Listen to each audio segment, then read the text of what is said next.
Hello' students, আজি আমি নতুন পাঠ শিকিবলৈ ওলাইছোঁ। পাঠটিৰ নাম হৈছে অসমৰ জাতীয় উৎসৱ বিহু।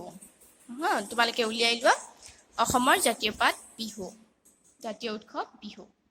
অসমৰ জাতীয় উৎসৱৰ বিষয়ে আমি বিশেষকৈ আলোচনা কৰিব লাগে বুলি মই নাভাবোঁ, যিহেতু আমি অসমৰ অসমীয়া, সেয়েহে বিহুৰ বিষয়ে আমি ভালকৈ জানো, কাৰণ এইটো আমাৰ জাতীয় উৎসৱ। ঠিক আছে, এতিয়া পাঠটো আৰম্ভ কৰোঁ আহা। অতিকৈ চেনেহৰ মুগাৰে মহুৰা, তাতোকৈ চেনেহৰ মাকো, তাতোকৈ চেনেহৰ বহাগৰ বিহুটি নাপাতি কেনেকৈ থাকো। বিহু অসমৰ জাতীয় উৎসৱ। প্ৰত্যেকজন অসমীয়াৰ বুকুৰ প্ৰাণ বা বাপতি সাহোন হ'ল বিহু। ই মূলতঃ কৃষিজীৱী চহালোকৰ উৎসৱ। অসমত থকা আৰ্য, মংগোলীয় আদি সকলো জনগোষ্ঠীয়ে বিহু পালন কৰে। অসমত বাস কৰা আটাইবোৰ জাতি জনগোষ্ঠী মিলি বৃহত্তৰ অসমীয়া জাতি গঠন হৈছে। অসমৰ বেছিভাগ মানুহ গাঁৱত থাকে। তেওঁলোকে খেতি বাতি কৰি জীৱন নিৰ্বাহ কৰে। খেতি বাতিৰ আকৌ বছৰৰ ঋতুবোৰৰ সৈতে খুব ওচৰ সম্পৰ্ক। সেইকাৰণেই বিশেষ বিশেষ ঋতুত পালন কৰা আমাৰ বিহু তিনিটা তেওঁলোকৰ বাবে বৰ তাৎপৰ্যপূৰ্ণ। বৰ্তমান গাঁৱৰ লগতে নগৰ চহৰত বাস কৰা মানুহখিনিও বৰ উৎসাহেৰে বিহু পালন কৰে। বিহুৰ আনন্দ উৎসৱত জাতি ধৰ্ম নিৰ্বিশেষে আমাৰ সকলো স্তৰৰ নাগৰিকে অংশগ্ৰহণ কৰে বাবে বিহুক অসমৰ জাতীয় উৎসৱ বুলি কোৱা হয়। বিহু শব্দটো সংস্কৃত বিহু শব্দৰ পৰা উৎপত্তি হৈছে। বিহু শব্দটো ক'ৰ পৰা উৎপত্তি হৈছে? সংস্কৃত শব্দ বিহুবৰ পৰা। অসমীয়া বিহু মূলতঃ তিনিটা। আমি জানো যে অসমীয়া বিহু মূলতঃ তিনিটা।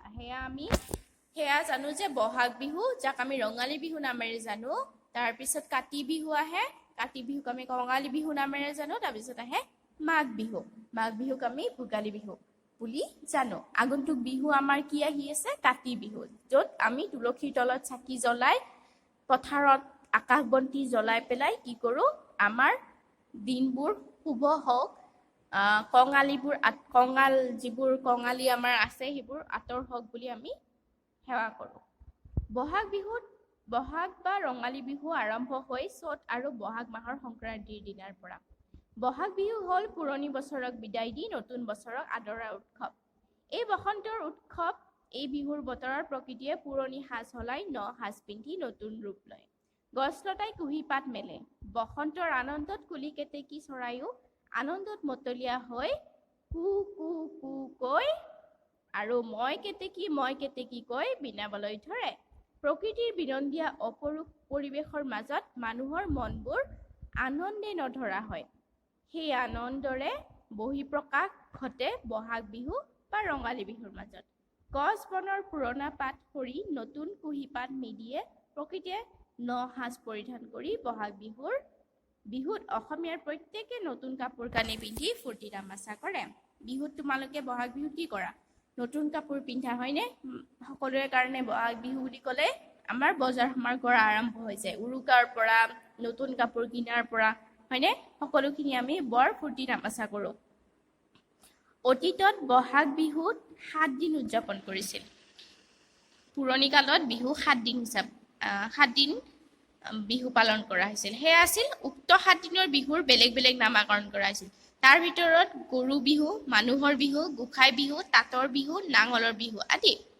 এই বিহুকেইটাৰ নাম তোমালোকে মনত ৰাখিবা। বৰ্তমান সময়ত ঠাই বিশেষে বহাগ বিহু মাহ পৰ্যন্ত উদযাপন কৰে।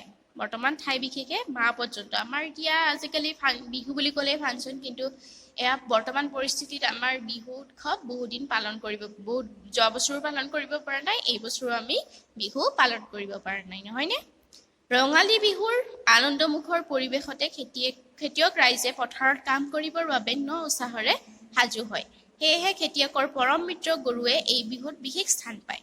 চ'তৰ দুমাহী নাইবা সংক্ৰান্তিত পালন কৰা হয় গৰু বিহু। সেইদিনা পুৱাই উঠি দীঘলতি মাখিয়তী পাত গৰুক কোবাই পথাৰ, খাল, পুখুৰী নাইবা নৈলৈ নি গা ধুওৱা হয়। গৰুক গা ধুৱাওঁতে ব্যৱহাৰ কৰা হয় লাও, বেঙেনা, থেকেৰা, কেঁচা হালধি আদি। এইবোৰ টুকুৰা টুকুৰিকৈ কাটি বাঁহৰ শলাত ভৰাই চাট তৈয়াৰ কৰা হয়। গা ধোৱাৰ সময়ত গৰুৰ গালৈ লাও, বেঙেনা আদি দলিয়াই এনেদৰে কোৱা হয়: দীঘলতি দীঘল পাত, মাখি মাৰো জাত জাত, লাও খা বেঙেনা খা, বছৰে বছৰে বাঢ়ি যা, মাৰ সৰু বাপেৰ সৰু, তই হবি বৰ গৰু। এনেকৈ কি কৰা হয়? গৰুক আচলতে এইবোৰ কৈ পেলাই গৰুক আশীৰ্বাদ দিয়া হয় আৰু সন্ধিয়া কি কৰে লাও বেঙেনা থেকেৰা চটোৱা চাটডালেদি ইঘৰ সিঘৰৰ লগত হাল সলনি কৰে আৰু বহুতো অপায় অমংগল দূৰ হয় বুলি এটা বিশ্বাস আছে আৰু গৰু বিহুৰ দিনা গধূলি গৰুক নতুন পঘাৰে বন্ধা হয় যেনেকৈ আমি মানুহে নতুন বস্ত্ৰ পিন্ধো সেনেকৈ গৰুকো নতুন পঘা দিয়া হয় ঠিক আছে আজিলৈ ইমানেই থেংক ইউ